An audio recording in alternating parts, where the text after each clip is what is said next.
Okay, this is number 22, and it was the same questions as last time. X squared over x squared plus 1. Find the maxes, mins, and any points of inflection.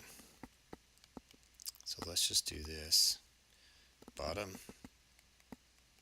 times the root of the top minus the top times the root of the bottom all over the bottom squared.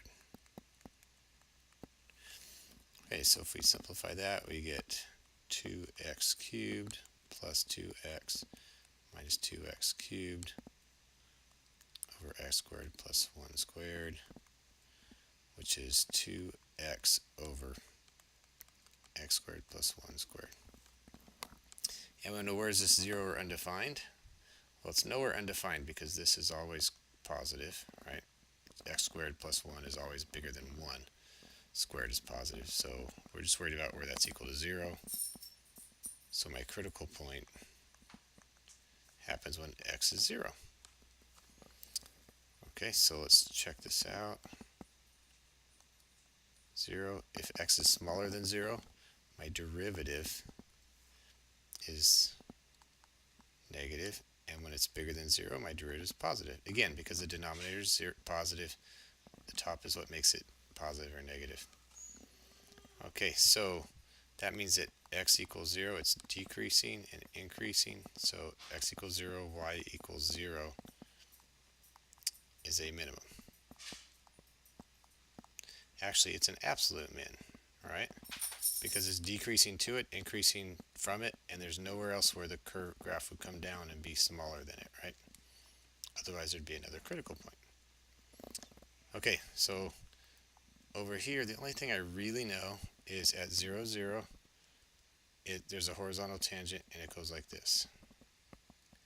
Now, I don't know what else it does, so let's take a look at the second derivative and see.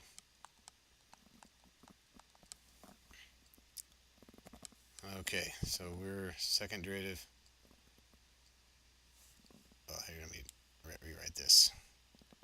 First derivative is 2x over x squared plus 1 squared. So I can come up here and look at the second derivative. It's the bottom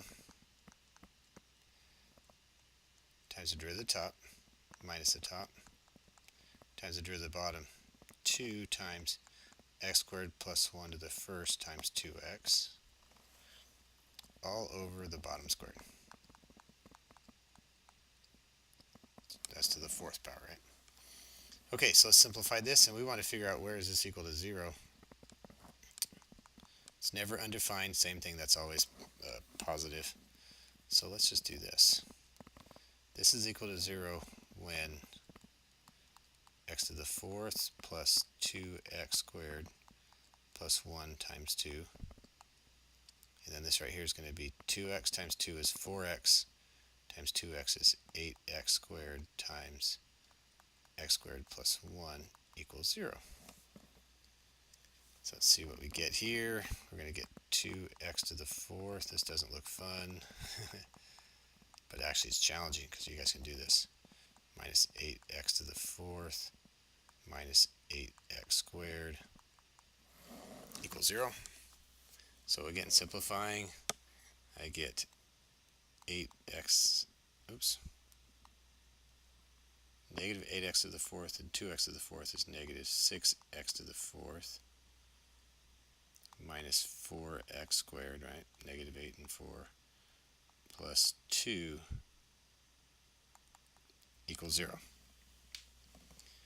Okay, so the question is, how do I solve this? I'm going to divide by negative 2, because I like positive numbers here, plus 2x squared plus 1 equals 0. And how do I solve that? Well, you know what?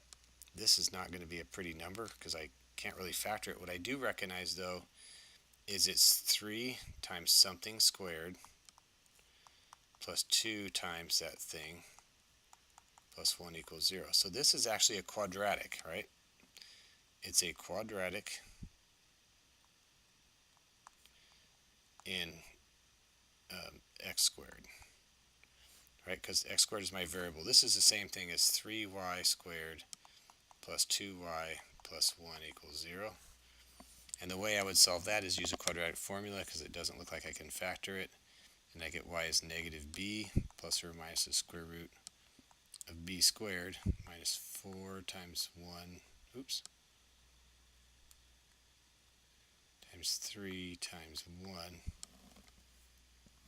Oops, I'm looking up here when I divide by negative 2. This should be a minus 1, sorry.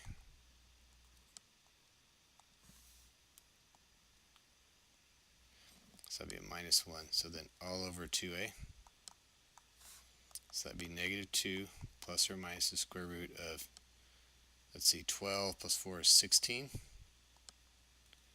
All over 6. So that's negative 2 plus or minus 4 all over 6. So if I keep doing this, don't give up. Negative 2 plus 4 is 2 over 6, which is 1/3. Or it's negative 2 minus 4, which is negative 6 over 6, or negative 1. Okay, does that make sense? So we got here, so I took my square root of 4. Negative 2 plus 4 is 2 over 6, is 1/3.